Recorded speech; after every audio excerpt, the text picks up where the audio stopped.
We are live. Yeah, I think so. Here we go. Okay.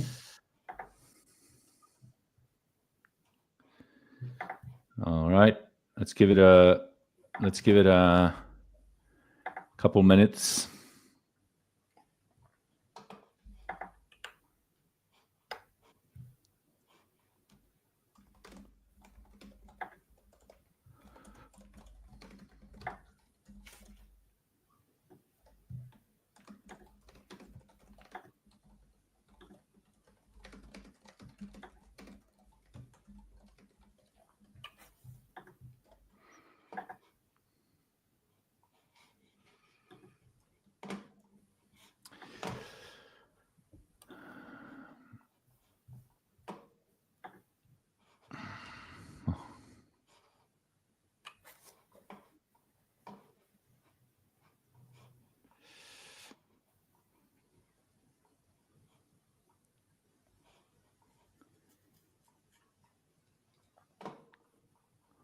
Can we see? Do you see people connected here? Okay.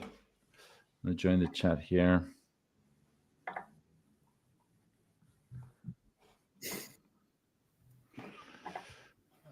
I'm gonna join us. YouTube us. I have plenty of them. I mean, but the I think- whole one is this. This is the whole one. This is like Amazing. I think that's the best. There's always where we should start is by showing Alrocar's keywords. That's what people are here for, really. yeah. But I think I have noise cancellation or something, so you wouldn't hear anything probably. I don't know. But I use this one. This is like the backup. This is when I'm not like using the the primary one.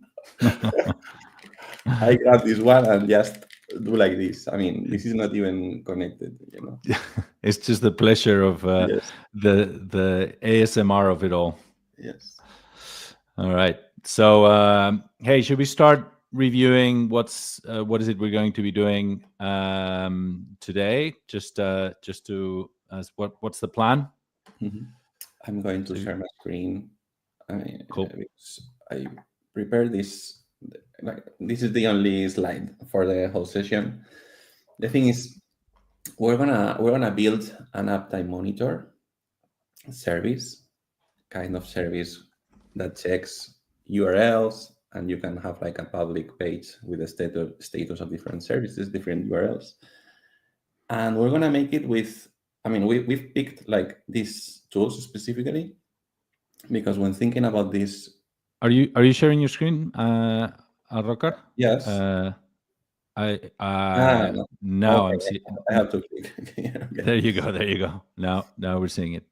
Perfect. So we have these 5 services we're going to use. Lovable for the front end, Tinybird for the backend and analytics, Trigger.dev because we need some background job that performs the checks. We want to receive notifications. We use resend, and we probably add like authentication layer with Clerk. And we're not gonna code anything. We're gonna use like 3 different type of agents. You already know Lovable. You can build front-end apps. You can host them. You can do many things with it. With it.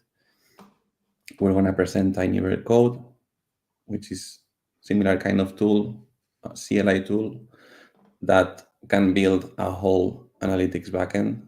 And then like a general purpose one, cursor for anything else. In this case, if we have to do like a trigger.dev task, we have the cursor rules for trigger. We can do it. And the plan is doing like these different things. First, a public status page where you can check different monitors, the uptime, the current status. Maybe we can show an individual monitor page for each one with additional metrics. And you can filter by time period. By default, maybe last 30 days or something like that. Then we'll do the jobs to check periodically URLs and send email notifications. And if we have time, we'll do like the admin panel.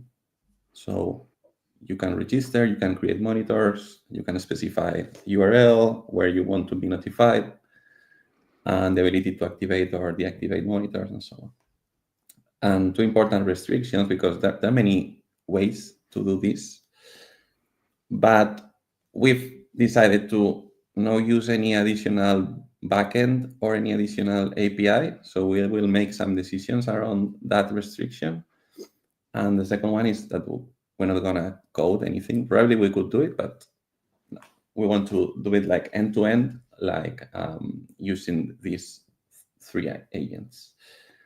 So I'm going to start. Let's go. Yeah. So there's no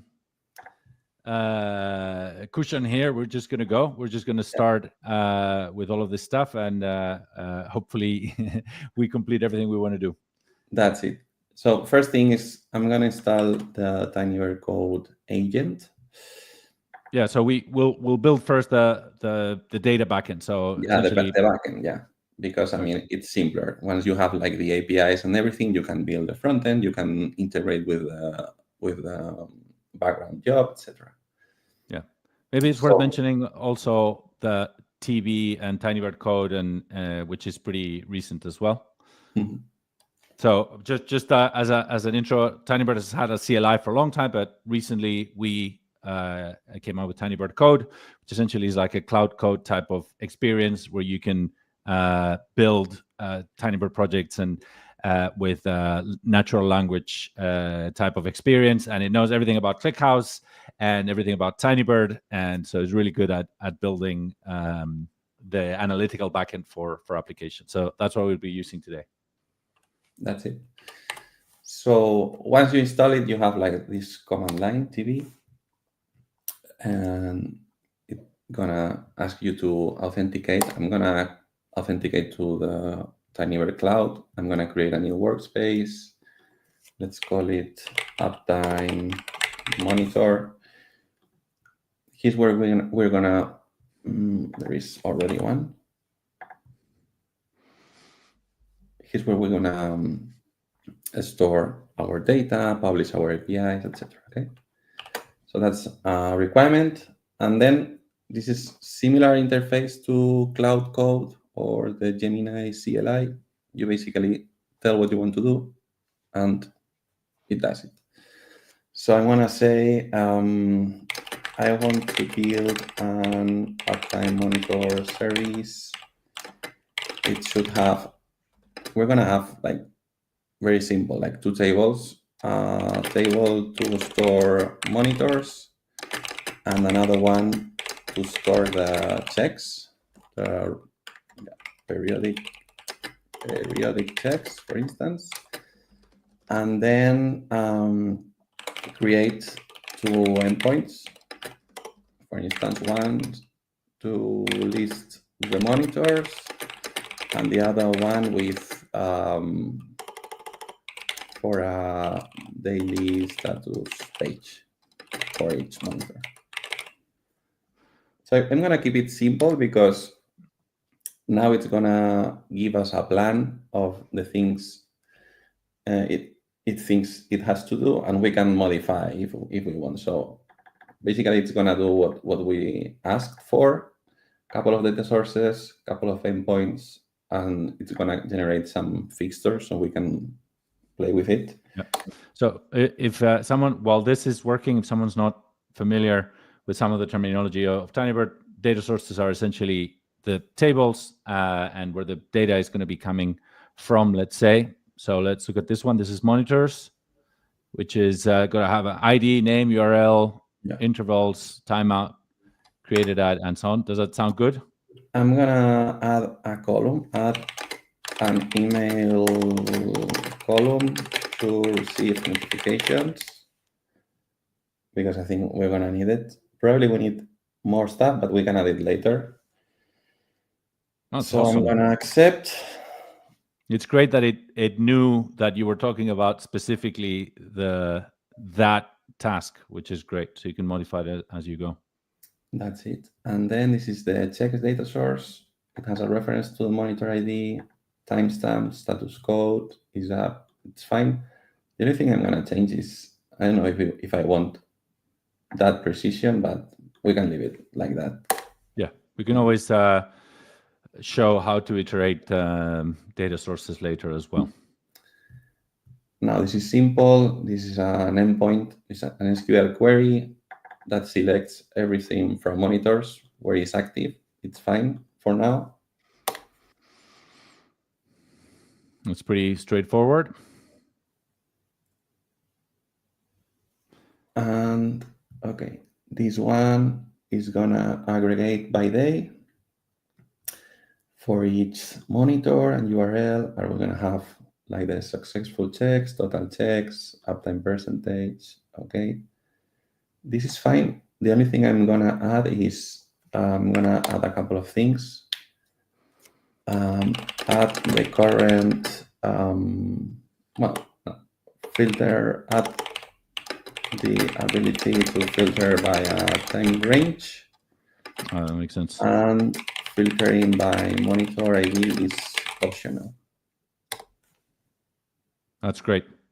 That way you can basically get them all, right? That's it, yeah.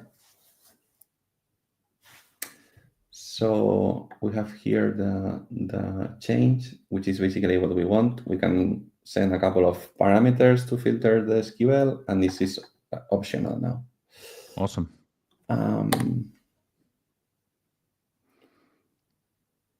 Next thing, I think, is going to create like the fixtures in case we want to test it locally.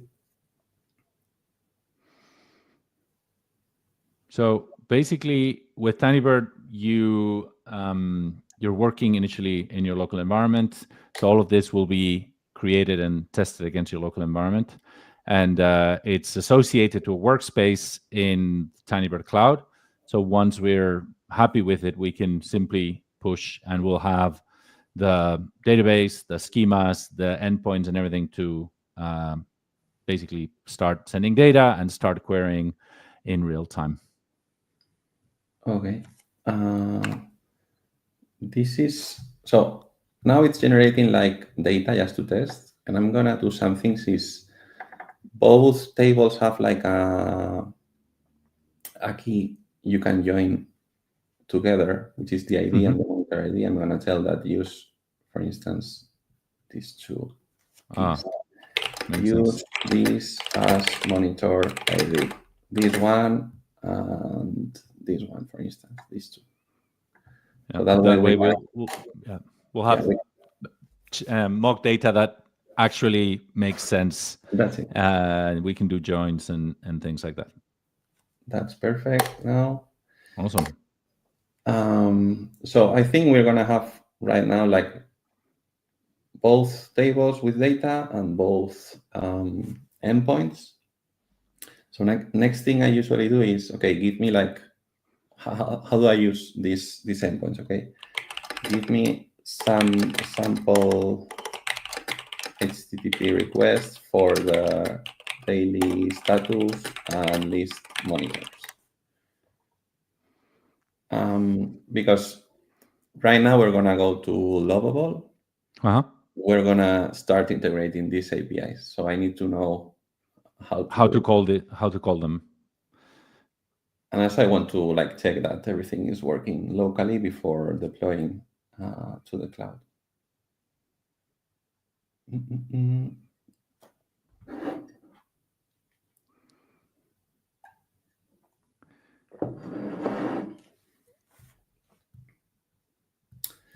There you go. So if okay, this is list monitors without any parameter. If I open, we have here like the response for this API, which is fine. Can you make it a little bit bigger? Yeah, there you go. This is basically a select from the table, and the one that I'm more interested in is this one, the daily status. And that's it. That's the same thing. We have for each monitor, we have the date, the checks and the uptime percentage for this specific date. And same for the other monitors we have and for different dates. So with this in place, next thing to do, well, there is, okay, that's fine, yeah. Next thing to do is deploying to the cloud and then go to Lovable. Yeah. One thing I realized is I haven't added any token, because usually, I mean, in Tinybird we have the concept of tokens, which are used in the request. For instance, this is a token that has permissions over a group of resources, and by default, there is an admin token that has permissions on everything in the workspace. That's not what we want to use for a front-end application. Yeah. So in this case, to start, I'm gonna tell the agent to just add a token with read permissions on the endpoints. Right. Add a token with read permissions on both endpoints. So the way that tokens work with Tinybird is that essentially, as you can see there, it just simply defines or declares a new token in the endpoints. And when we push this to Tinybird Cloud, it will check if those tokens already exist or not. If they don't exist, it will generate those tokens with permissions to just the endpoints where it's been declared, basically. So that way you can control access to what tokens you're generating in a declarative way, which is pretty cool. So now the thing is, we have created like all the resources that we're going to deploy to cloud, and there is an interesting thing here, because when I usually use this kind of tool, sometimes they have like a development environment, and then you have a production environment, or you have preview environments, or whatever. Mm-hmm. And I don't usually know how to deploy to production, to be honest. And the good thing about this is I can just tell deploy to cloud, and that's it. I mean, I don't have, the command is super simple. It's tb cloud deploy, but I don't have even think about the command. It's just, okay, deploy everything you change to the cloud and take it. Yeah, it's worth checking here, that it basically, it's telling you, okay, you've added couple new data sources, couple new endpoints. There's changes to the token names, uptime read. It's adding those permissions specifically. So it's just telling you everything that's about to do in production. And then it's just going ahead and prepare the deployment and put it in production. Can you make it a little bit bigger as well? Yes. And that's it. I mean, this is like the cloud workspace. We have both tables, both endpoints. They are empty now. Mm-hmm. Just to test, I'm going to append like the fixtures we have, so we can move to Lovable to start integrating, and then we can truncate the tables and do like the real thing. Okay? Yeah. Append fixtures to cloud. Let's see how this goes. Yes. And yes. So now if I go to, well, I don't need to go here, but anyway, there should be data already, okay? Yeah, amazing. Great stuff. By the way, like, I just want to highlight and shout out to the Tinybird team, because like this has worked like a charm. No mistakes, nothing, which is unusual with LLMs. They always make slight mistakes here and there. So amazing. Yeah. And actually, we didn't give any detailed instruction. It was just, okay, do this, without even defining the schema or nothing. Yeah, pretty cool. Okay, let's go to Lovable. And same thing, basically. In this case, we're going to say, let me make it bigger, build the public page for an Uptime Monitor service. Use Tinybird as the backend. and we're gonna use directly. Sorry. The instructions, right? We're gonna use basically. I'm gonna tell use this endpoint. Yeah. Daily status. Sorry for the mess. Use this endpoint. This is a sample response. This one. Let me copy. Maybe we don't need everything, but I'm gonna paste it anyway. And that's it. I'm not gonna tell anything else for now. We absolutely love Lovable, and yeah, it's excited to use it with for this project. I remember the first time I used Lovable, I actually used the Uptime Monitoring Service as an example, and I just literally just like a simple prompt. I want to build an Uptime Monitoring Service that I could check monitors and so on, and it just built. It was like perfect out of the gate. It was very impressive. Actually, you can start the other way around sometimes. It's like, okay, give Lovable like a super simple prompt, like I want to build this, and based on the interface it builds, then you build like the APIs for it. So you can do it in any direction, depending on how creative you want to be. Yep. And I don't know what's going on.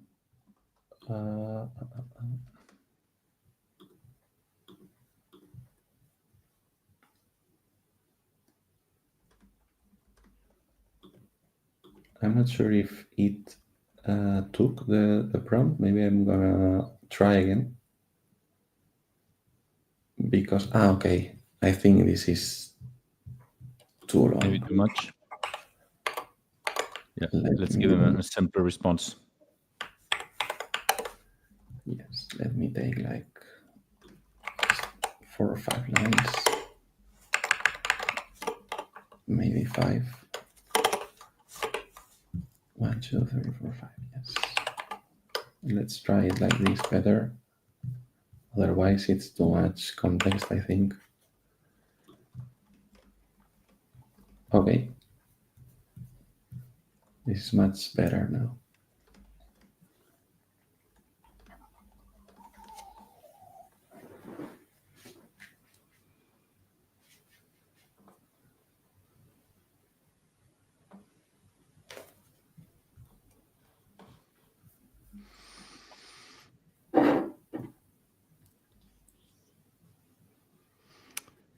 Let's see what it comes up with.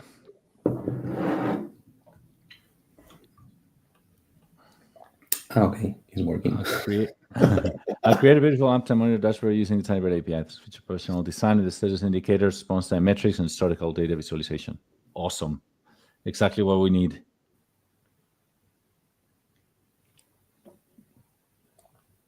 By the way, we've started with a simple service, but once we have this running, if we have time, we can also think about making it multi-tenant as well, and so on.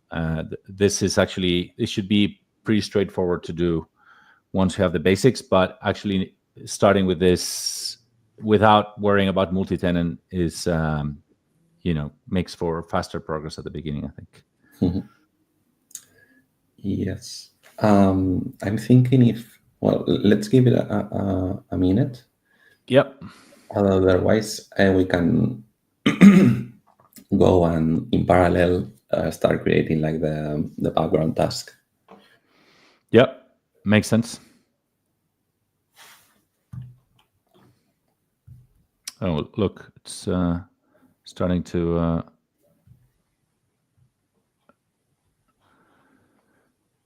come up with files.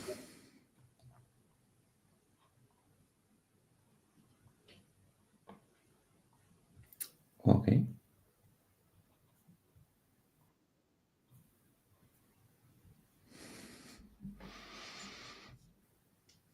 There he goes. Okay. Boom. Great. Nice. I was expecting like this kind of visualization. So perfect. That's great. Okay, so we have now this connected to the APIs. Actually, there is the two monitors we had. That's amazing. So it's already pulling from the data, right? Yeah, that's it. So next thing we can do is go straight and create like the background task, okay? And for this, I'm going to use Cursor, okay? I've Yep. already imported the trigger.dev Cursor rules with everything Yep. in place. And to start, to be honest, I started using trigger.dev this week, and I really like the command line tool they have, because basically you initialize a project. I already created an account and so on, and you start like a development environment where everything you modify in your local host is automatically deployed to a development environment in the cloud. So very And it's similar to very, how Tinybird works in local, but sets up a development environment for you in the cloud, right? and that's super convenient actually. And you have here like in the onboarding, you can choose like creating an example task. And I'm gonna create this schedule one because it's the one we're gonna use. And if we look at the project, we now have a trigger folder with Yep. this sample task, okay? Yep. So I'm gonna start the local environment. And first thing it does is looking at what tasks you have locally, and it's deployed to the cloud. So let me take a look here. First scheduled Can you task. make it a little bit bigger? Yes. That's my main contribution to this live stream is reminding you to make things bigger. So this is the task, and I mean, it doesn't matter. I'm just running it. It's Yep. not what we want, okay? Just to make sure things are working. Yep. So now the thing is, we told we're not gonna use any other backend service, so we're gonna take the license to do something to build the monitoring task. So we already have a table in Tinybird with a list of monitors. So we're gonna do is having like a single task that is gonna do a request to the list monitors endpoint with everything. Well, actually only the active ones. Yeah, makes sense. And for now, it's gonna check the URL, and it's gonna save the check in the table we have for that, so we can visualize it in the public status page. And finally, we will tell to notify by email, okay, to the email we have in the table. But it'll notify my email if it fails, right? Yeah, that's right. Yeah. Okay. Probably we will need another endpoint for the task to know if it has to notify or not, because usually if a monitor starts failing again and again, you don't want to get notified like every minute. Yeah. So maybe normally in these services you have something like, if it fails for twice in a row or 3 times in a row, then you notify that it's down, as opposed to every time it fails, right? So, okay, let's use Cursor for this. So I'm gonna explain what I want. I don't know if I can make this bigger. Let's do it this bigger for now. Modify the schedule task to do next. So first thing it has to do is take the list of monitors. So we have an endpoint for this. I'm gonna tell to use the endpoint directly.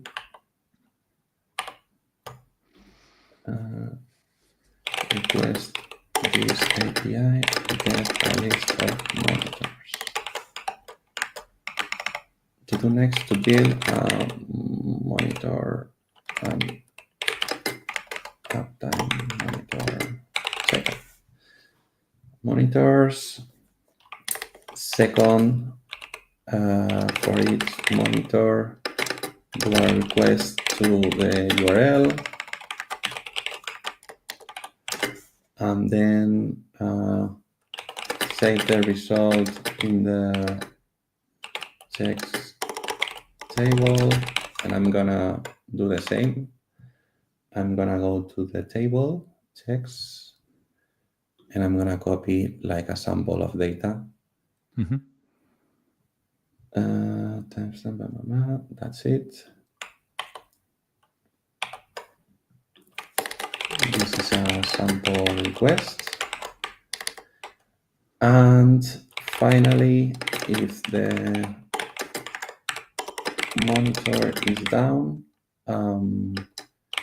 send an email using resend to the email in the email column. Since I'm not using I'm using like the onboarding resend account, so I'm gonna tell to use the onboarding resend email, and that's it. Let's see what happens. So in Trigger, let me show you. There is a place in environment variables where I've already configured the resend API key. Okay. So it will use it, and that's it. Mm-hmm.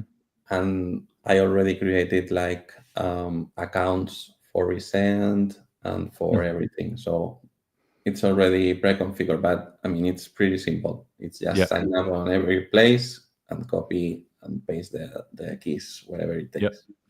Yeah. Okay. Existing data sources, blah, blah, blah. Okay, so this is the first request. And then this is gonna check every monitor, which is basically a request to the URL, which is fine. Mm-hmm. And then it's gonna build a result that is gonna be posted in the checks table in Tinybird. Yep. And finally, if the monitor is down, it's gonna send a notification, which is an email using the onboarding email to the monitor email. And that's pretty much it. So now that I've saved this file, this is going to be automatically deployed. Could not resolve resend. Okay, I think I need to add resend as a dependency. Okay, I missed this. Yeah. I'm going to do it right now. Let me check if there is a package JSON here. Yes. I don't usually allow, I don't know why, but I don't allow cursor to run commands for me. So I prefer to do it manually, but there's people that just just YOLO it basically. Yeah. Or tell us, okay, run whatever you want, okay, but I don't do it. So we have just the task in here deployed, and the only thing is, since we are using fixtures right now, we're gonna run the task, and it's not going to work because the URLs probably don't exist, the email neither, and everything, okay? But the important thing is we have 5 monitors, so it's going to check the 5 of them. And check results saved for service uptime. Did that work? Yeah, let's check it out. I mean, it's returning 200, so probably yes. Let's check this out. We can do like select from checks. What happened? Order by timestamp. Okay, so this is like the current check it did. Okay. That's pretty good. Very good. Amazing. So with this in place, what we can do, I think, is start like iterating a little bit things. So Yeah. I think first thing we can do is, I mean, we can go straight to add like the multi-tenancy thingy and start adding things to the dashboard, or what do you think? I mean, we could. I guess what we could do is, should we add the form first to create new monitors, Yes. or to it's like like a mini admin dashboard, basically. Yeah, let's do that. Okay.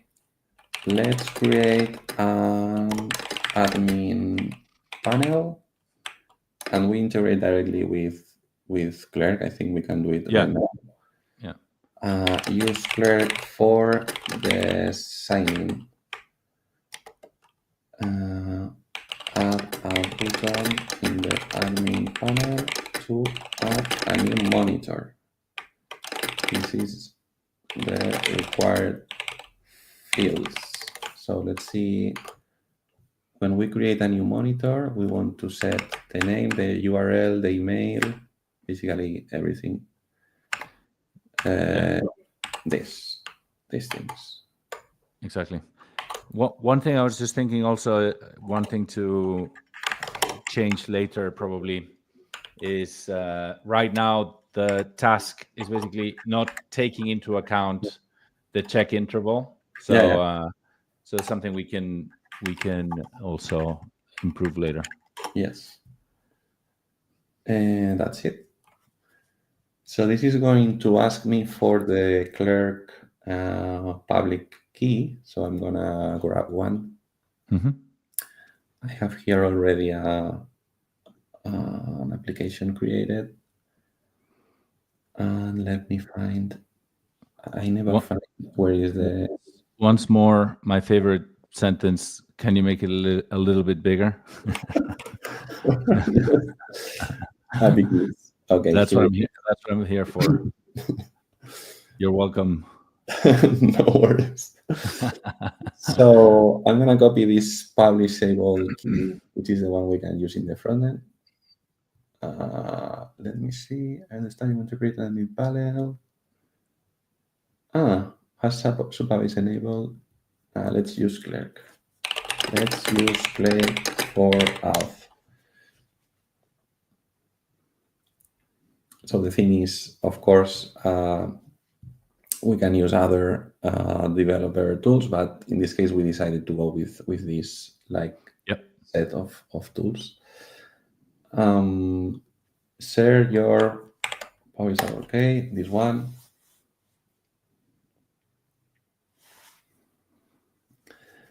And this is going to be quite straightforward because there is like an integration for Clerk in Lovable, so you don't have to think much about how to do it neither. Yeah. I like it. I like to see other people using AI tools, just to compare to how I use them. Like I think I waste a lot of time being very specific. Like I would have said, "This is the key," and then physically, and then you. But I like that you just go and just paste everything as it is, and let it figure it out. Which is probably the way to go. To be honest, there is one thing is, you never know if you are doing things the way they are supposed to be done. Yeah. The only thing is, okay, if the outcome is, or the output is what you are expecting, then you are in the right path. Otherwise, then you have to test other things. Yeah. And I don't usually trust on those people that has like a super complex workflow. Like, I don't know, maybe it works, but I don't use it. I just go straight to the point, and that's it. Yeah.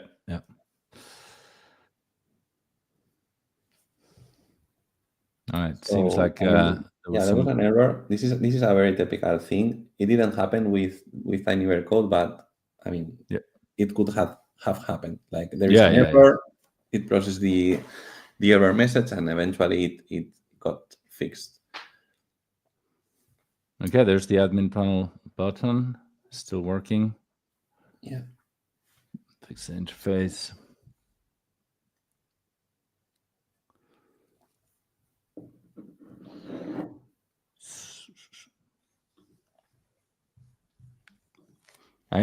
By now we're getting used to this, but it's amazing what we've done in 40 minutes now. Like, this is the kind of thing that, normally to set up a database, to think about all of those things in advance, and you didn't even tell it it did a good chunk of the thinking for you, which is what you're going to need for an uptime monitor schema and all of those things, so it's pretty impressive. Okay. All right, let me see. let's do it. Refuse to connect my Google account. Why? This is a hosted version. I don't know why is this happening. Let me check if I have configured this properly. Password. Is this so? This is Google. And this is fine.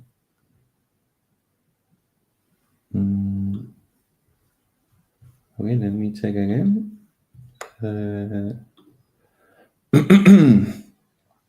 Sign in. Maybe I have to sign up first. No. Yeah, maybe we just pass this error to Lovable and see. Yeah. When signing, it says Google, what it says? Accountschool.com refuse to connect. Refuse to connect. Why I have this here? I don't know.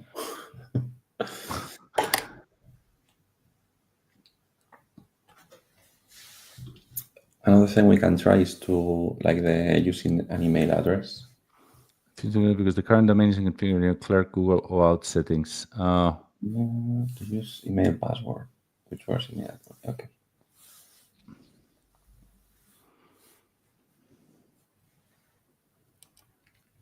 Okay, let's see. Let me refresh. Let me sign up first. Yep.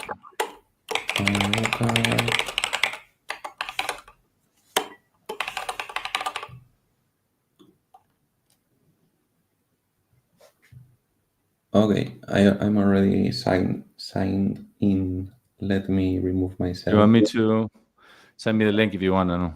Oh, you're gonna delete your user. Okay. I'm going to delete. Yeah. Let me see now.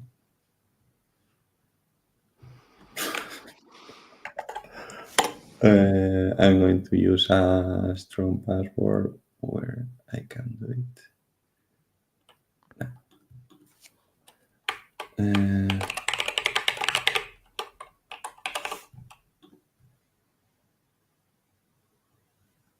All right, there you go.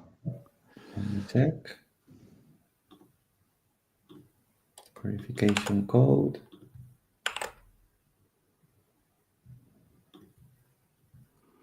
Admin panel. Okay. Boom. There we are. Okay, let's try to add one Tinybird, and we're gonna check our own web page. And I'm gonna notify myself every 5 minutes and a timeout of 30 seconds. Successfully created monitor. Boom. That's how fast the Events API is.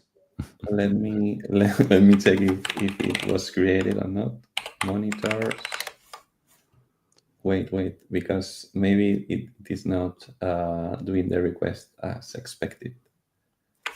Let me check if there is a request in here. Tinybird.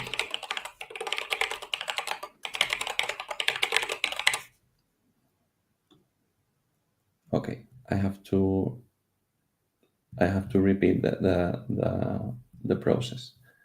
I mean, it's we already have. it's not doing. I didn't see the network panel. Didn't it do a request? Yeah, it needs to do the request because it's not being done. So Okay. I'm gonna repeat that part of the prompt. Actually, I didn't tell. You didn't specify. Yeah. Okay, so I can do on create monitor, do a request to this API, and then we do the same as with trigger. We go here, we look for the data source. In this case, is the monitors one, and we get like a sample, a snippet. Yep. The ID is auto-generated. Okay. To this API. Auto-generator required ID and the created at date.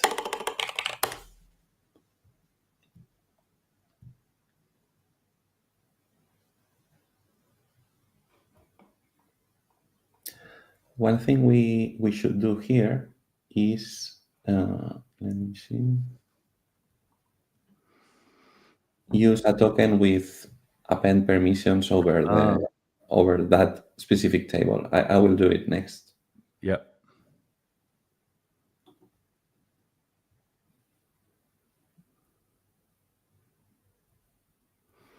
Actually, in the meanwhile, I'm going to tell Tinybird code to do it.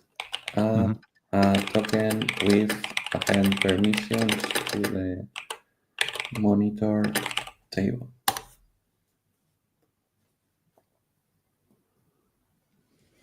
So now this is like, we went like from 0 to 1 quickly.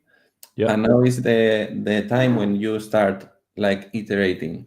So when you start jumping from one tool to the other is, okay, now I need an append token. I go here and I add it. I deploy to the cloud. Then I go to Lovable, use this token. Next, I go to the task and say a different thing. So that's like the interesting part, and it's like where things start to like flow in a different pace. Yeah, so it just simply adding the token is simply adding that instruction at the top, token and the name of the of the token and the scope, and then you have to deploy to get it added to the cloud environment. That's it. That's it. And now I can go and take the tokens, the uptime append. Yep. And use this token for the event request. And now we can test it and see what happens.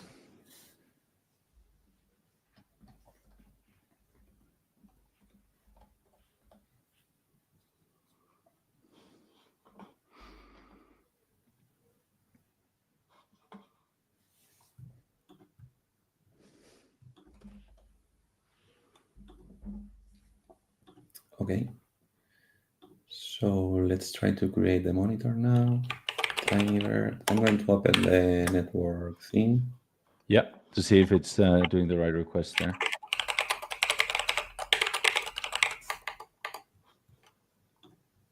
And now it works. Okay, this is a successful rows.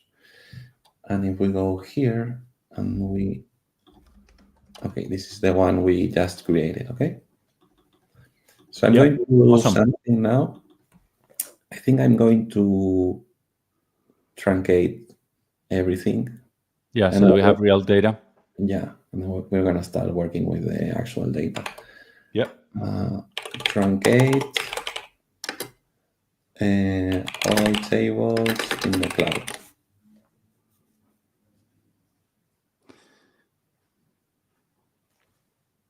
So this is going to run the TV data source truncate monitors. That's it. Yeah. I mean, I'm actually forgetting about all the commands. I could write myself, but because it's like super simple, but I usually do it like this. It's like when deploying, I don't have to think how to deploy things. It's just deploy to the cloud, truncate tables, do whatever thing. Okay. Yeah. So now everything should be empty. Let's create a new one. Tinybird. Tinybird.co. Create the monitor. This is it. Now we have it here.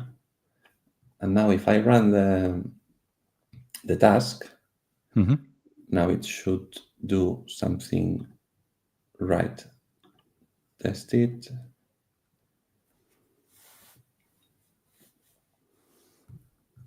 Found one active monitor, checking the monitor, save the result, and it completes. If I go to the checks table, then I have one check that it works. Awesome. Boom. Amazing. And now I'm going to create one that doesn't exist, just to... Maybe you want to show the, create another one, and then we'll show the status monitor page as well. Yes. Sample.com. Does that not exist, example.com? It doesn't, I guess. No, it doesn't exist. So we now have two monitors, the example.com and the tinybird.co, and we're going to run the task. I'm doing this manually, but this is a schedule, okay? But this is just for testing for now. So we have the example one and down notification sent. Let me see if I have it in my email. I have it here. Okay. Boom. Amazing. So now let's check like the main dashboard. We have it. I mean, just ideally this is like a 90-day or 30-day like storyline. But for now, since we have just like one check for each one, this is how it's working. There is one thing in here which we should start fine-tuning and so on. For instance, this date probably is not being it's fake, taken from the table and so on. But this is like the small details where you just have to start reviewing things and just iterating and getting to exactly to show what you want, essentially. But it's pretty like, but the ones at the top seem correct. Like the two services monitored, overall uptime is 50% because one was up and the other one was down. So that seems to be correct. That's it. So what else we can do? We can do a couple of things more. We can do like the multi-tenancy thing. For instance, I think I can invite you here. I don't know how, but invite by email. To send you this. Just send it to me on Slack or whatever you want. So let's do like the multi-tenancy thing, and we can both like sign up and create our monitors and have our like public page. Okay. This with you. Okay, got it. Okay. So to do like the multi-tenancy thing, first thing I'm going to do is go to the APIs in the tables and APIs in Tinybird and add a new column, like a user ID column or something like this. Then when creating a monitor, we will populate it with the user ID from Clerk. So we'll have to change on Clerk as well, right? Yes. Well, we have to change in Lovable. The code. The code. Just say, use the user ID from the authenticated user. And then we can do two things. First thing is we can filter the monitors by user ID, depending on the authenticated user. And second, we can have like a public permalink per user ID. So with all those things in place, yeah, I think we can have like the complete multi-tenant version. Makes sense. So let's start by add a user ID column to the monitors table and modify the endpoint so they can be filtered by it.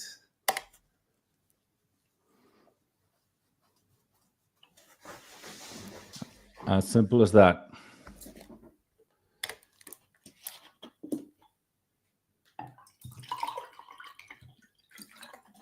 Actually,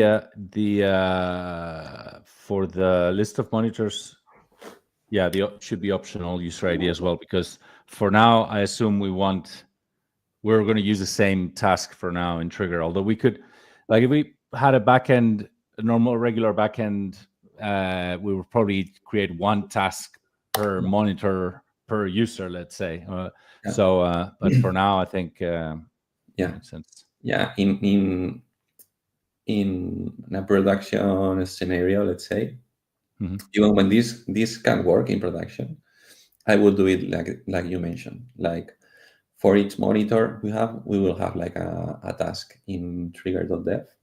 Yeah. But for now, I think this serves the purpose, and it's an easy way to have like a monitoring task without having a specific backend. Yeah. Hit it. It's basically adding the filter. Yes. So yeah, it added the column to the monitors table and to the two endpoints parameters, so it can be filtered by it. And with this in place, we do what we usually do, which is deploy to cloud. This is like a minimal change. Oh, okay. Okay, since we changed the schema of one of the tables, of one of the landing tables that is getting data, we have to tell how to populate that column for the rows that doesn't have a value for it. Yeah. And we're gonna do it with a default value. Okay. So this is automatically reported by the deployment process, and the agent automatically fixes it. One thing I'm thinking, let's do it like this. Okay. Yeah, normally, I guess if you had an empty table, it would probably would have just done the change, right? Mm-hmm. Yes.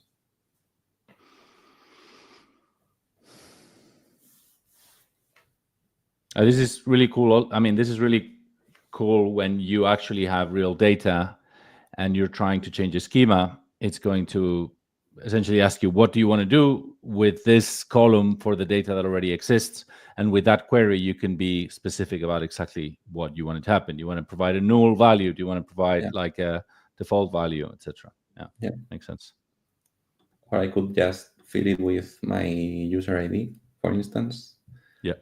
But anyways, I think it's fine for now, like having it empty. So this is already deployed. Okay. So with this in place, we can go to Lovable. Yep. And say modify the request to P0 event to add the clerk user ID.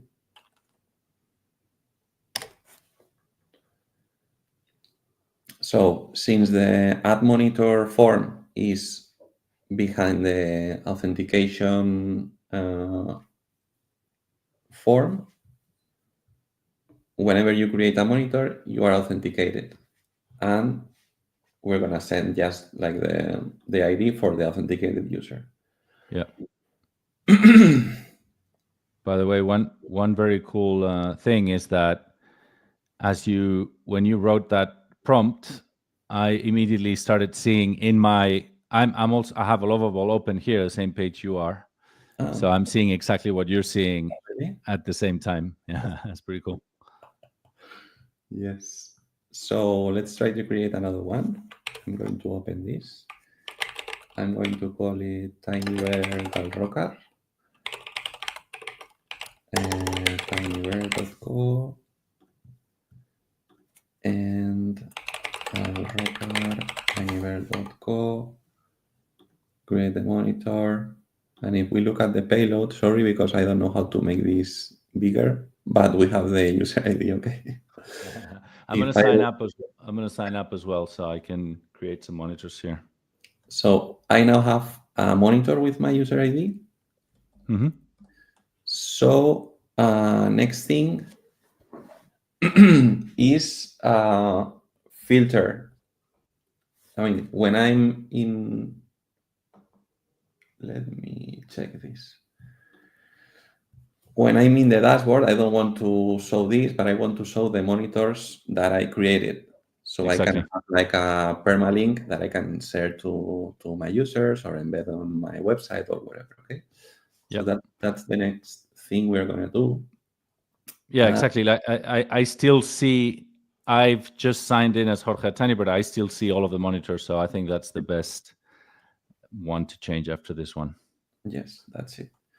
It is not list here, the one I created, because it doesn't have any check yet. And the information we are showing here is based on the checks.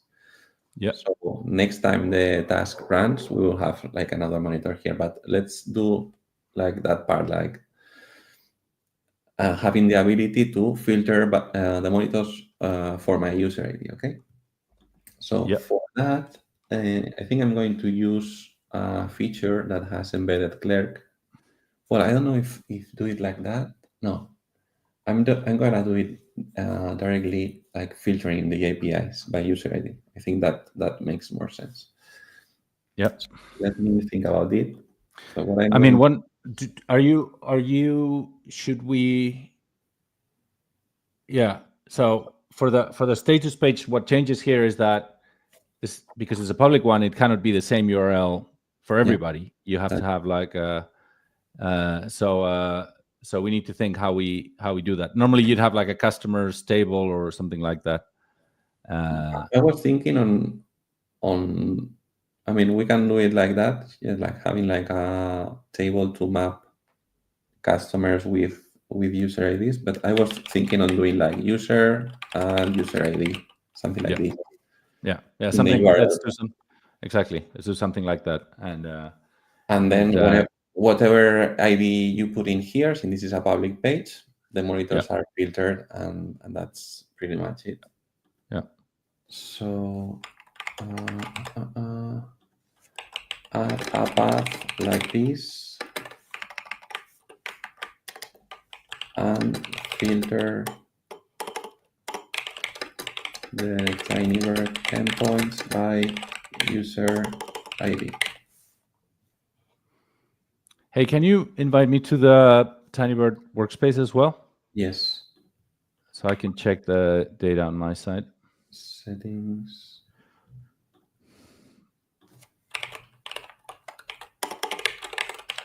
Tinybird.co. Oh, I have to do it. Tinybird.co. That's it. Thanks. Okay, let's see what it does. Because now I don't see the ones the monitors that I've added in the.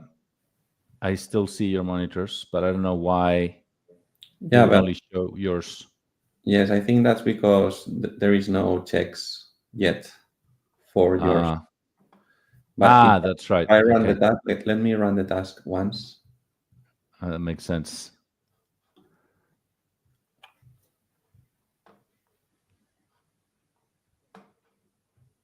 Now it checked the result for Lovables. So we have one row for your monitor, and you should be able to see it. Yes. Okay. Navigation links to the user dashboard on the main page. That's it. So we now have 4 monitors, okay? Mm-hmm. So I'm gonna filter by my user ID and see if it works. Monitors. This is my user ID. So I'm gonna do this.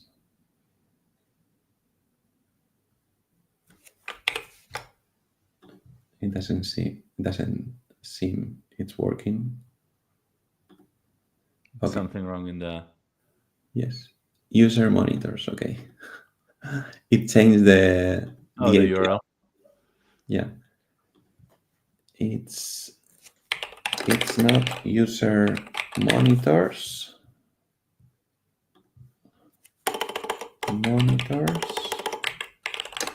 It's, let me check. What's the name of the endpoint? Daily status. It's daily status,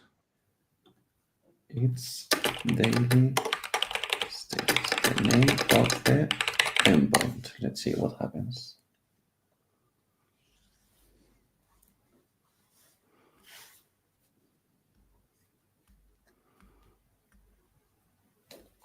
I think it's not doing it right, because I think it has created a new dashboard page instead of changing the existing one, the right? main page. Yes.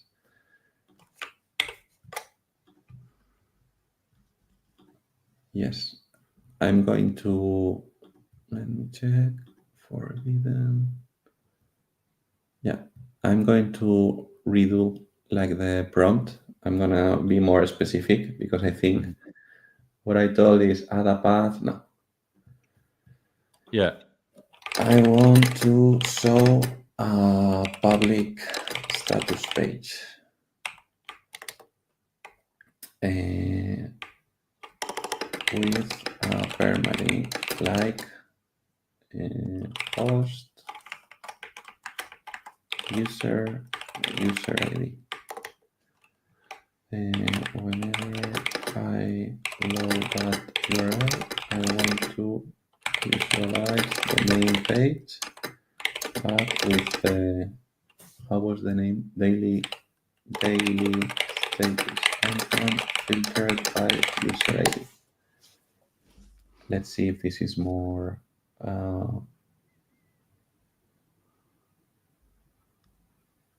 clear. It's doing another one. It's fine. We'll get rid of the main one once it's. I mean, what we could do is, if you're logged in, it could take you to that one directly. If you're not logged in, then maybe that's the homepage to our new Uptime Monitoring Service. Let's see what it does. Maybe it works. I don't know. Or maybe I can. Well, let's see.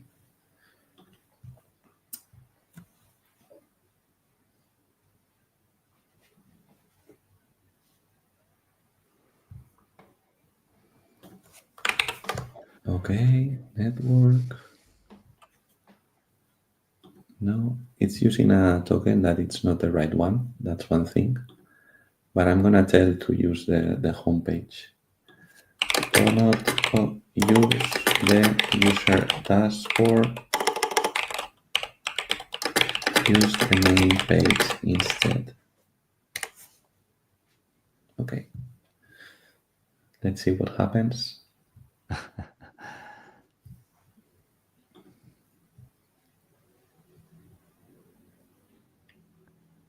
Add user ID parameter. I think it got it. Okay, delete this file. Oof, yeah. I like this, because I mean there are many times when it starts doing things wrong that you are left with a lot of things that you don't use. Yeah. A lot of files that are not needed. So this is very nice.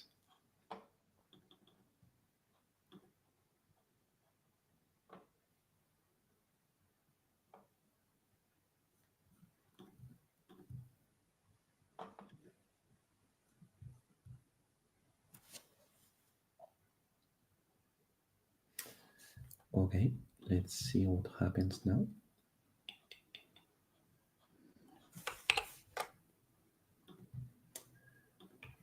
Let me try to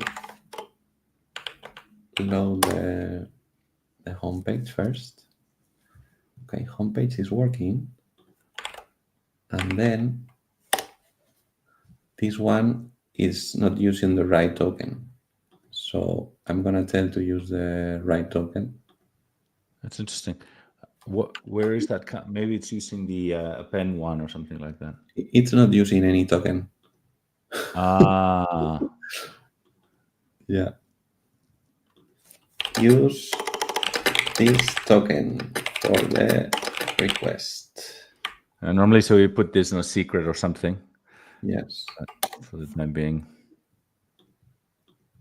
Let's do it like that first, but yeah, it forgot to add the token.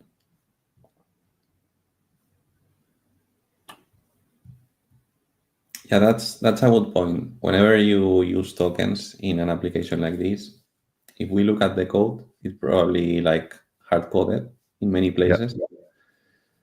So the right thing to do is like having like environment variables and so on. Yeah. Let's see.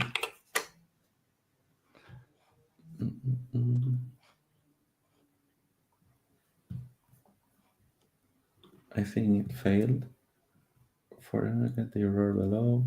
Let's see what happens. Yes, it has to fix the error.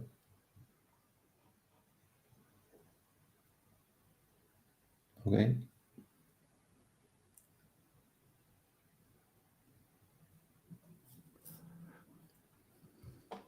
So if you go to the main page, you'll see it's added a My Monitors button at the top. I don't know if you saw that. That takes you to your one with your user ID. What can you my monitors? Okay. Yeah. Okay. I see. But still not working. I don't know if it's finished or not. Okay, let me check. I'm going to refresh.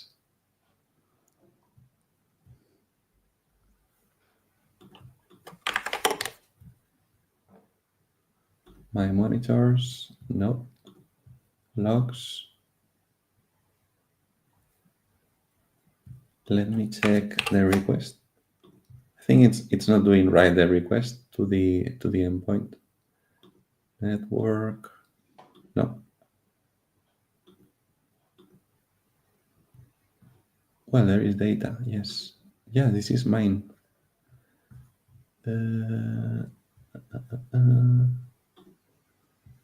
Try to fix again. I'm checking on my side as well, see if it's returning the right.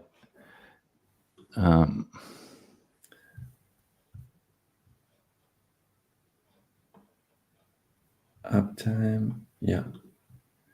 I think the problem is it's trying to do like a separate page, which doesn't make any sense because it's filtering, but it doesn't know how to fill the different attributes and so on. So let's see if we are able. Let's give it another try to see if we are able to filter the main page. Yeah. That's not what I want. What I want is to filter the main page, to filter the results from the main page. Instead, add the user ID query param to the daily status request in the main page. Get it from the URL. User ID. Otherwise, main page is all the results. No, without filtering by user. Yeah. Use the exact same home page component. So that's more or less what you said before. Is by default I try to be like very generic, and when things go wrong, then I have to be You need to have to be very prescriptive. Yeah. explicit. So now it seems it got it. You want to use the exact same component, but conditionally filter the data based on the URL parameter. That's right. Okay, let's see what happens now.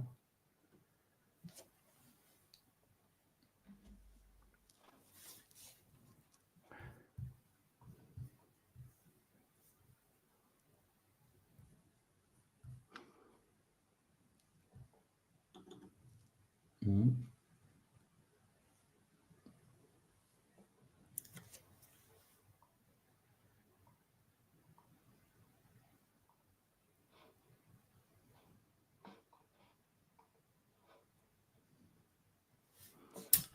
Okay. And I'm gonna grab my user ID again. Monitors. This one. Okay, let's see. User and my user. And now I can see only my only monitor. Okay. I think I have two monitors, but it's only showing me one. Let me see. I'm just querying in inspirations from monitors. Yes, I can see one from yours, just one.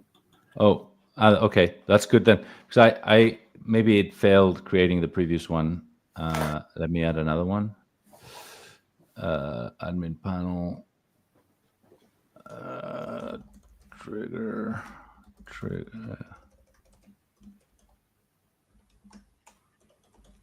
Trigger.dev. Tinybird. Check interval. Oh, it failed. Error creating monitor. Let me see if I find out why. I'm going to try myself as well.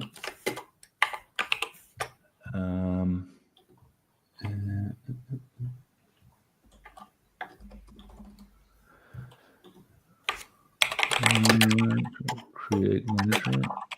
Invalid token. Maybe it's changed the append one for the events API now. Yes, that's for sure. Let me use this. But be specific about which one it needs to change.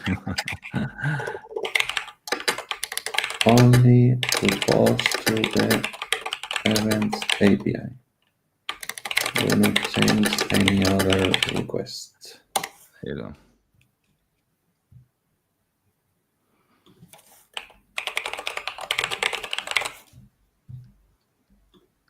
Yes.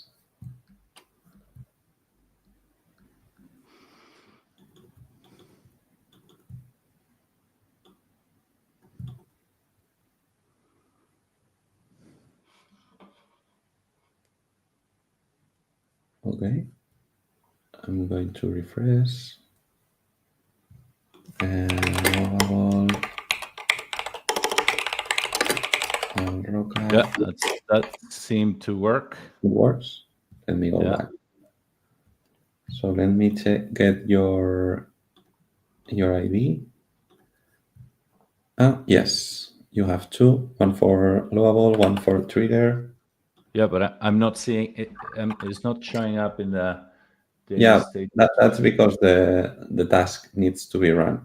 Yeah. Again, We Gotcha. can try to do something. I'm going to change the API.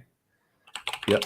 Change the daily status API to return monitors without data. To also return, you should have said. Yes. Well, let's see what it does. From monitors, that's fine. Yeah.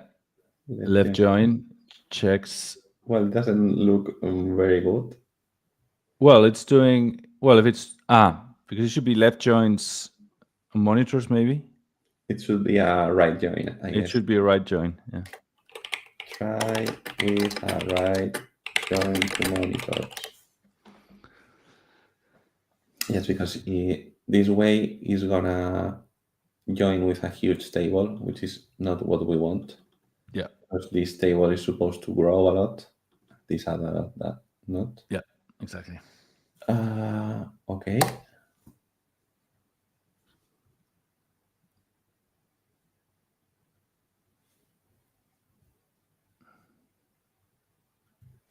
It also changed the filters, which is nice.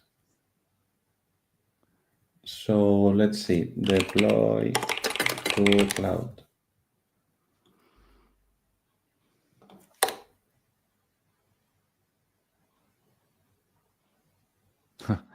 Okay, I'm going to create another one because now the task has run, so now I see it. I'm going to create another one.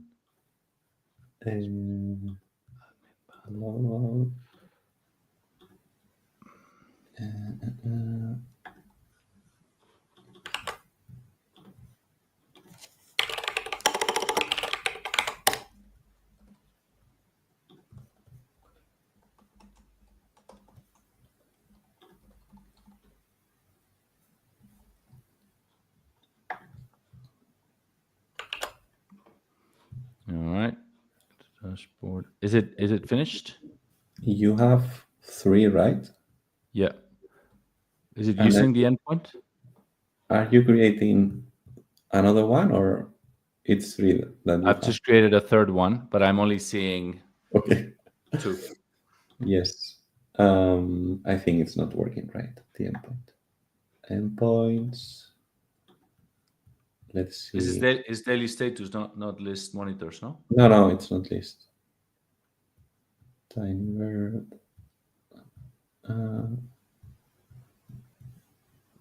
Trigger and resend. Resend's the one not showing up now.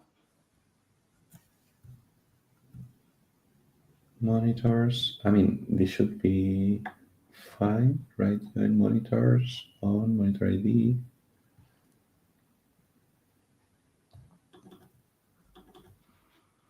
Let me check. Is it sending any other parameter here? Might be filtering it out. Headers. This is sending the token and user ID. So Response trigger low. And this was deployed. Okay. Change it to return also monitors with no checks. Let's try again. Let's see what happens. With no checks, due to the right join we implemented. Share related metrics. Okay, maybe. Okay, but the API is just returning 2. It should return 3. So this is the API is not working. Let me check daily status.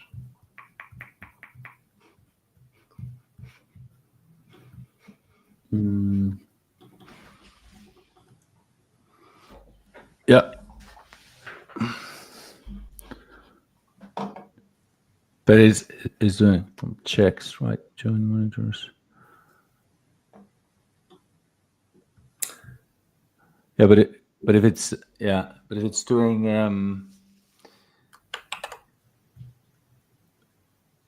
Let's go here.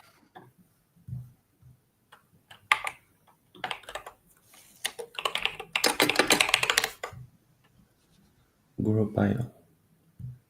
Now I can see. I think, okay, let's filter by user ID. Maybe it's not using the right user ID. Let me check here. The daily status user ID, monitor user ID. No, this is fine. This is good. Monitor user ID. Let me check. And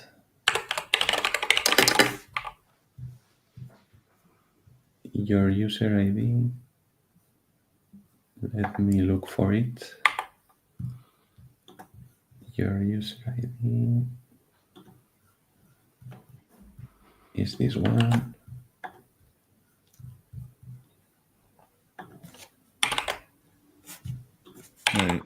you. Yep. Resend. There you go. Now I see it, but it's because there's been a check. Yes. Hey,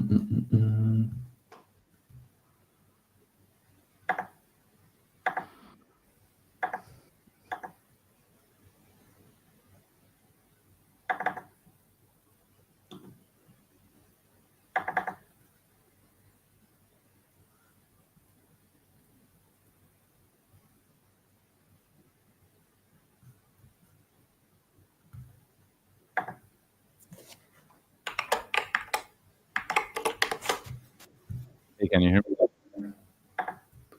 Yes. I lost my microphone for a second. Okay. I was saying that we've been using Tinybird code so much that we've forgotten about how to people. It's okay. I think we can move on and we can get back to this. Yes. Later. So, I mean, the thing is, we already have like the multi-tenant public page. Yeah. There's a couple of things I think we can fix, which is the last check, for instance. Yes. Which I think it's just making it up. We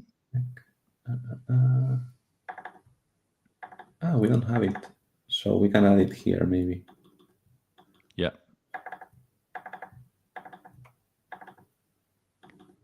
It might need to do like a. But I mean, this is like a time series. I don't think it doesn't make sense to add like the last check in this API because it's going to. That's probably why it didn't add it in the first place. So you can either add another endpoint and just have it filled in, separately. Yes. Or just have like maybe a subquery before or something like that calculates it and then adds it to the time series, like as a fixed. Let's see what it does. Add a last check date in the daily status. In the checks and not in the daily stats or status. Let's see if it figures it out. If it recommends creating. I need to get to the max timestamp. I think.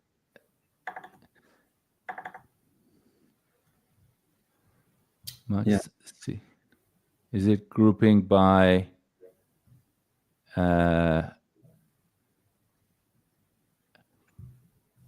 Let's check it out. Let's check. Yeah. Last check date. So that it's going to return like one last check date per date. Yes, that's what I'm saying. But I mean, we can live with that. I think. Yeah. So I'm going to deploy, and then I'm going to tell Lovable to use that date. Fill the last check date with the last check date from the daily status API. Okay, this is deployed. And okay, we have that. And what else apart from that? Yeah, we so right now is if we're only seeing 1 day of uptime.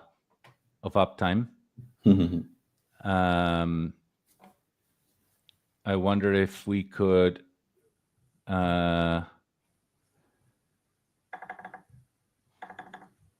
so we could maybe do a sort of a shorter grouping. So instead of just seeing 1 day, one value per day, just basically group per hour or group per something minute. like that, or per minute, because I mean we have been running this for less than an hour.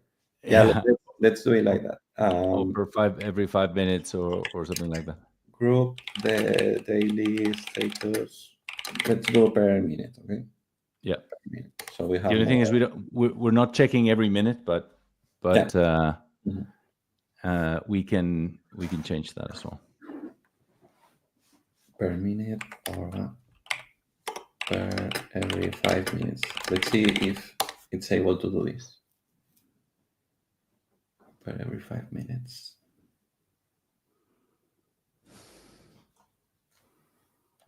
Okay, to start of 5 minutes. Yes. Awesome.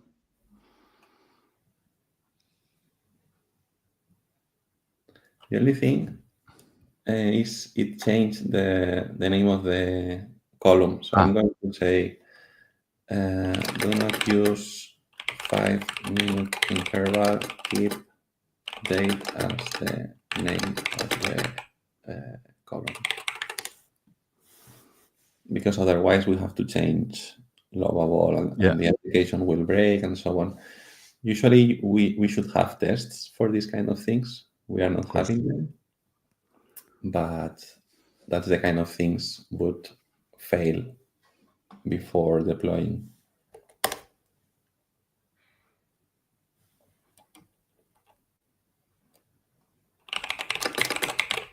Okay. So I'm not gonna change anything in Lovable and see if it works. It shows like different. Oh yes, we have 2 and we have several here and we have 3 here. Awesome. So essentially, as we add more checks, also more checks get done, you'll get like a much more granular view of the results. And the last check is being shown correctly now, by the way. Yeah. Awesome. One thing is I think we can finally tweak the task. Yeah. So it takes into account the frequency interval and how are you going to do that, given it's like a single task and you could have different intervals?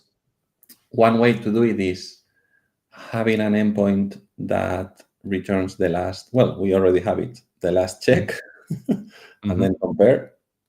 Yeah. Compare the dates, the current date, compared to the last check plus the interval frequency, and you have it. Very cool. And that's it, I think. Yeah, I think that would be plenty for today. Yeah, we can leave it like that. Let me do it. I'm gonna stop this, and I'm gonna open the task.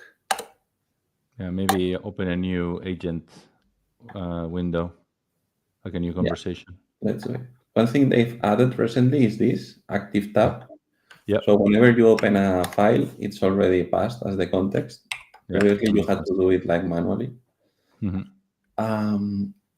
Modify the task to get the last check for each monitor and only check it if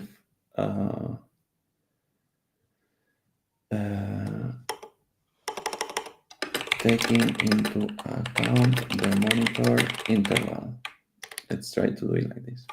I'm thinking maybe I would change the. We have here a request to list monitors. So I'm thinking maybe I'm going to change this endpoint to return the last check here, because otherwise the task doesn't have access. So I'm gonna do it. Add the last check date to the list monitors endpoint. Yeah, makes sense.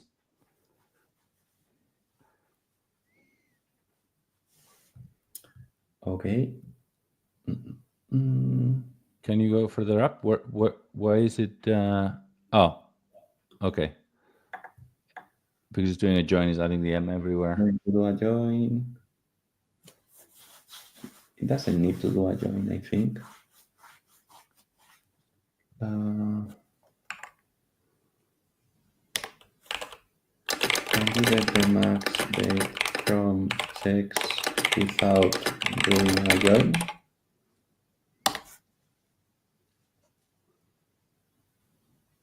Let's see if it knows how to do that. Okay. Yeah, I think this makes sense, but I'm not sure if this is supported in ClickHouse. Let's see if this works now. No, because this is like a CT subquery that refers to the external query, something like that. That doesn't work. Okay. And it goes to the previous way of doing it. Try to use a CTE. Actually, this would be like a good use case for a materialized view, I think. Yeah. You can have a materialized view with the last date for each monitor, and that's it. But let's see what it does. Last checks. Okay, this is perfectly fine. Yeah. And then it does the join. This is fine. Yeah, that should be fast also. And this is the kind of thing that you eventually would ask to optimize. And instead of doing like the whole query each time, it would create like the, sorry. Okay, I close the session. And deploy to cloud. So now let's go, well, let me accept. And now we're going to get the last check. Let me see what's the name of the column, last check date. The last check date for each monitor. Check. All dates are UTC.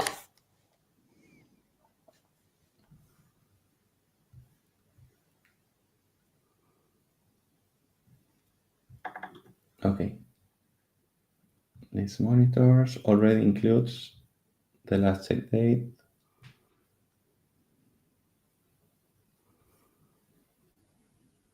It's pretty cool because it's looking at the Tinybird. It's not looking at the API. It's looking at the Tinybird code and seeing in the endpoint the last check date, which is great. It's modifying the task now.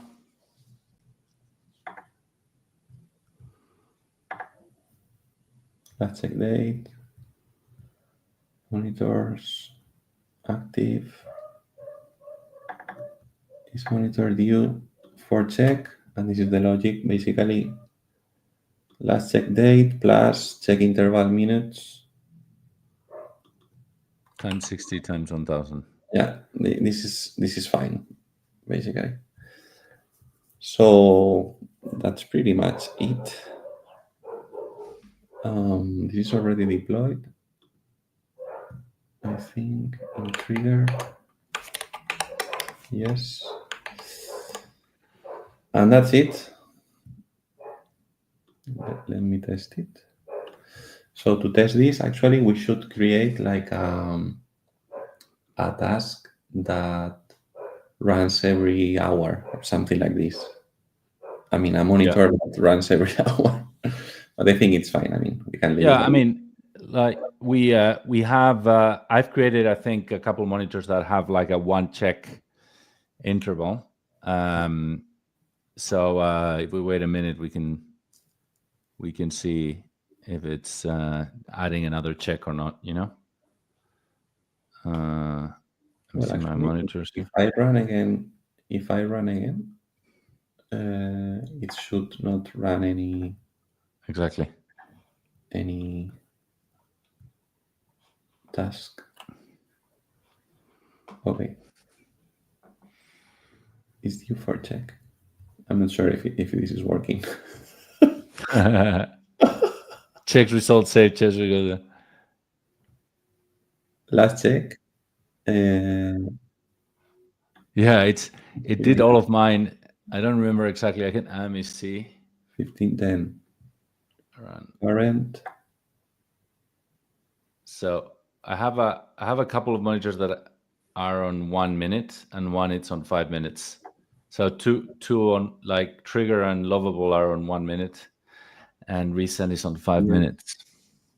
Now I think it's not using UTC for some dates.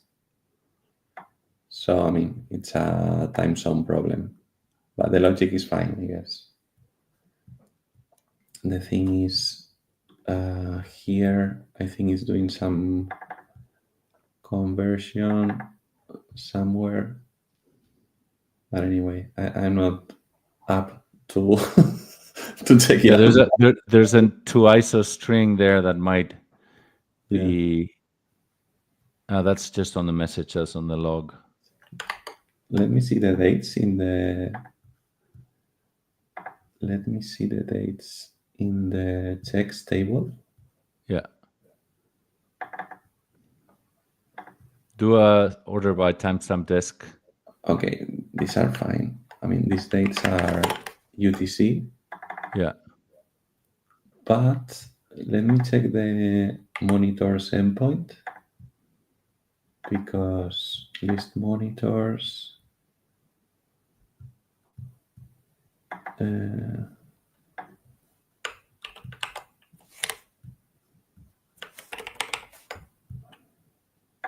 Last check date. Oh, this is good. Okay, so dates are good, but in the task, they are being like converted to UTC when they are already in UTC. Right. Last check and next check. Last check date to ISO string.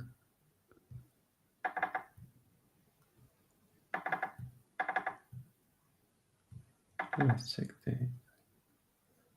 Let me paste this. I'm gonna give it a single try, and otherwise we can leave it like this. Yeah. I'm seeing this in the logs, but dates should be all.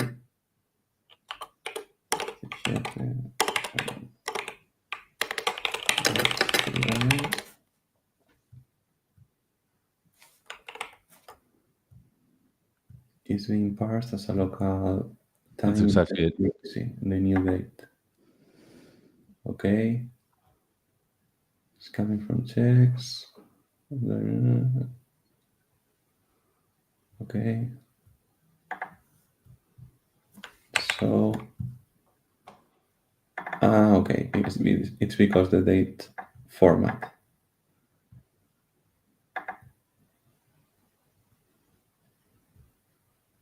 So it's fixing to make it work in both cases, right? Yes. I'm gonna do a quick test. And it's trying to do things. It doesn't need to. Let me see if this works now. If I go to tasks, if I go to test task, run tests. Yeah, some of them should not be up for. Okay, now it's working because. Not you yet. Exactly. That's the 5 minute. That's the 5 minute ones. Yes, that should be in 1 minute. And for instance, trigger is due for check. It's due. Exactly, because it's been more than 1 minute. Okay, so this is awesome. Very cool. Yeah. So I mean, I don't know how to close this. So I think if you want to go back to the original the diagram. So this is pretty much everything we've done. We created the backend first with Tinybird. We started with something that was not multi-tenant, and then we added the public status page with Lovable. Then we created the with Cursor the Trigger.dev task, and which was already sending notifications to resend if there was some error. And then we created the authentication. We then added the multi-tenancy using the user ID from Clerk, And that meant having to update the monitor tables, and it meant also having to change how to create the monitors with the user ID as well. We fumbled around a little bit until we made it understand we just wanted to use the same sort of the main dashboard with the filter by user ID, but we finally got it to work. And then we updated the task so that it's only checking the monitors that are due for a check. And then we also updated the last check value, and we also the grouping for the status page so that you can see essentially if there are more checks, you can see more values basically. So a tighter grouping. And no, we did no backend code other than the task in running in Trigger, but we didn't have like a backend application as such, and we didn't code a single line of code. We did it all with all of these great tools, which is great. So yeah, hope this was interesting. And I think there could be many more things we could do. We could, have like an internal proper admin panel where you can see all of your monitors and have your sort of internal review of every single check and do more analytics and so on. And then also, I think what could be interesting is doing a bit more sophisticated alerts that you don't get notified every time it fails and things like that. But I think this is pretty exciting. Thank you, Alrocar, for all of keyboard whispering. And yeah, this is hopefully this was useful and interesting for everybody. And I think it's been 1 hour 45 minutes approximately. Not bad for a multi-tenant service from scratch. And we can leave it here, I think. Yep. All right. Have a good one, everybody. Thank you, Alrocar. And yeah, see you at work. See you.